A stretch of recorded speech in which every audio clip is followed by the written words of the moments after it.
Yeah, there are a couple of absolutely essential preconditions which will have to be fulfilled before any new deal, any SAA version Mark II could work. And I think the most important of those is to start with a genuinely clean sheet of paper.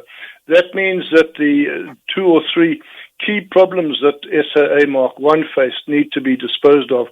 And probably in order of importance, they are, quite frankly, unqualified and inefficient management who had been put in place over the years, who quite frankly just didn't know how to optimally run an airline.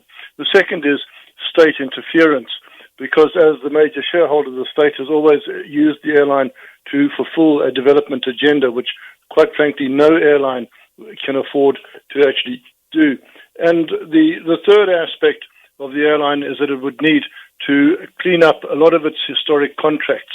Obviously, a lot of those relate to procurement, in particular things such as aircraft leases, which were hideously overpriced.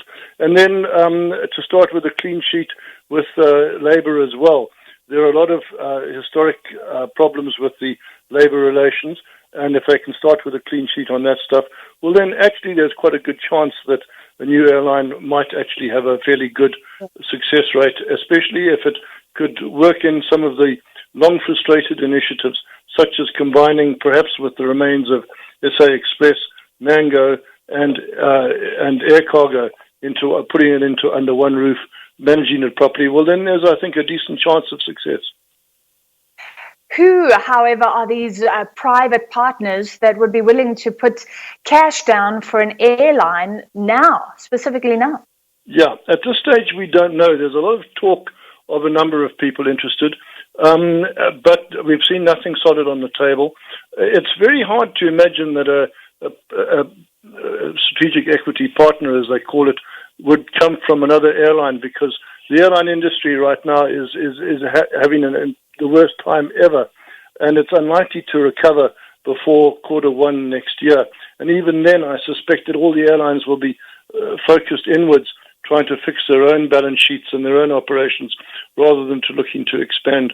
But nonetheless, I mean, this is a great opportunity for somebody to gain an incredibly useful foothold into the whole of Southern Africa for any airline that's bold enough. We've heard talk of Richard Branson being involved. It's possible that the old Emirates deal that Nico Bezuidenhout had negotiated, that could be restarted.